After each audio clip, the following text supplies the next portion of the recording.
verso em um botão de tulipa. Como o mercado de flores do século XVII explica as crises financeiras. Era uma beleza. Você aplicava o que tinha guardado para dar entrada numa casa e em pouco tempo já tinha o suficiente para comprar a casa, à vista. Nunca tinha sido tão fácil fazer dinheiro. Todo mundo queria entrar nessa.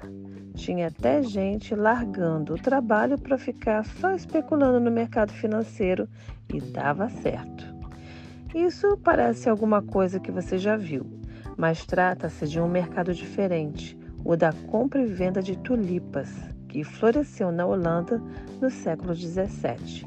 Essas flores caíram no gosto dos endinheirados da Europa logo que foram trazidas da Turquia, e os holandeses, que sabiam fazer dinheiro tão bem quanto faziam moinhos, começaram a plantá-las a rodo para abastecer esse povo. Aí apareceu um elemento surpresa dessa história: um vírus. Quando ele contaminava a tulipa, deixava a flor fraquinha e danificava o pigmento dela. Péssimo para a planta, ótimo para os humanos. O que era um dano para o vegetal deixava a flor mais bonita, com listras brancas leitosas, entremeando o pigmento da flor. Esse vírus, porém, só atacava as plantas de vez em quando, o que tornava essa variedade um tipo raro, exclusivo. Tão exclusivo que ganhou o nome de pomposo Semper Augustus e um preço estrondoso. Em 1624, um botão custava, em florins holandeses, o mesmo que uma casa em Amsterdã. Ou, para ficar só nos artigos de nome pomposo e preço estrondoso, valia o mesmo o que um Rolex Daytona de ouro vale hoje, um apartamento de R$200 mil. Desse jeito, a Semper Augustus logo deixou de ser um mero luxo para virar simplesmente um luxo. Seu preço alto também puxou para cima a cotação das outras tulipas. A mera existência de um Rolex de R$200 mil faz um de 20 mil parecer barato, certo? Então, com as tulipas ordinárias foi a mesma coisa. Bastava ser tulipa e que já estava bom. Não faltaria gente a fim de pagar caro por qualquer uma.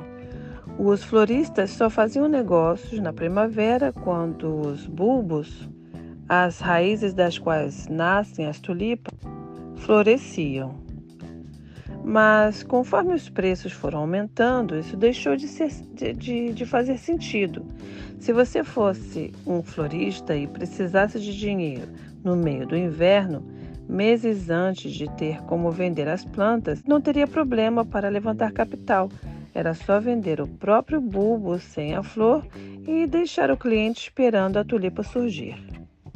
Um mercado novo foi nascendo com isso. Especuladores passaram a comprar bulbos aos montes na esperança de revender mais caro quando as flores dessem as caras.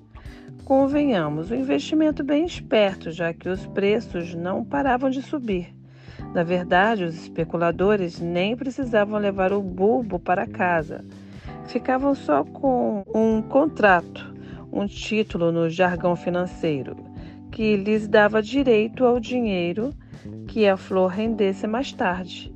Não demorou e passaram a comercializar os próprios contratos.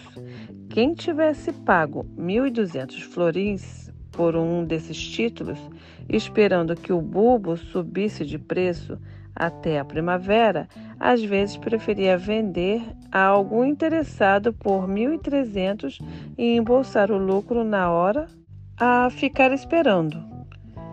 Esse outro sujeito podia encontrar alguém a fim de pagar 1.400 e vender de uma vez, levando 100 florins para casa sem fazer força. A coisa era tão tiro certo que os mais espertos começaram a fazer um malabarismo financeiro. Pegar, digamos, 1.400 florins emprestados para comprar o bulbo e vendê-lo no mesmo dia por 1.500. Isso é mais do que dinheiro fácil. É lucrar sem ter investido nada.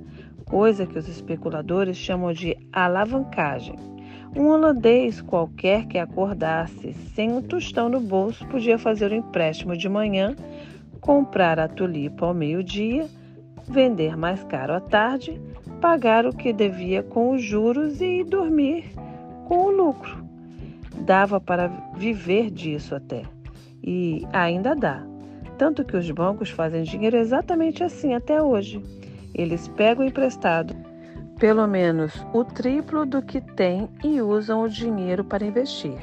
Depois pagam tudo e vão dormir com o lucro. O Lehman Brothers, maior banco de investimentos dos Estados Unidos em 2008, chegava a tomar empréstimos de 30 bilhões de dólares para cada 1 bilhão que tinha nas mãos. É como se alguém que ganhasse 5 mil reais por mês hoje pagasse empréstimos de 2 milhões todo ano. Pagar tudo isso e dormir mais rico não é para qualquer um, nem para o Lehman, que faliu, levando a economia mundial junto. Mas essa é a história para um outro dia. Por enquanto, vamos voltar a falar das flores. A especulação com os bulbos de tulipa crescia e o preço delas ia na mesma toada. No auge do boom, em 1636, o Semper Augustus subiu 300% de 2.000 para 6.000 florins. Com as flores menos caras, foi mais ainda. A tulipa do tipo Golda, mais comum, subiu de 20 para 225 florins, mais de 1,125%. O mercado das tulipas tinha pegado fogo. Se você adquiria um título de bulbo pelo preço que fosse, sempre parecia alguém para comprá-lo por um valor maior. Só que o fogo não é eterno, posto que é chama, mas que seja infinito enquanto dure. Torciam os especuladores, não foi? Esse mercado só se sustentaria se os preços continuassem subindo para sempre. Mas os valores ali já não tinham mais nada a ver com a demanda pelas flores, com os artigos de luxo. Não havia tantos nobres dispostos a gastar o preço de uma mansão numa florzinha para mostrar aos amigos. A quantidade de gente assim é um recurso infinito. Àquela altura não havia mais um consumidor final para velar. As pessoas só compravam os títulos por valores extorsivos na esperança de que surgisse alguém mais otário lá na frente disposto a pagar mais ainda por eles. Mas otários também são um recurso finito. Uma hora começou a faltar compradores. Para piorar, descobriram um monte de fraude. Floristas estavam vendendo mais contratos do que a quantidade de bulbos que tinham no estoque. Era como imprimir dinheiro falso. Outra, ninguém sabia que o responsável pela existência da Semper Augustus era um vírus. Nem se fazia ideia de que era um vírus, já que a vida microscópica era desconhecida na época. Se o vírus não infectasse o bulbo, nascia uma tulipa normal.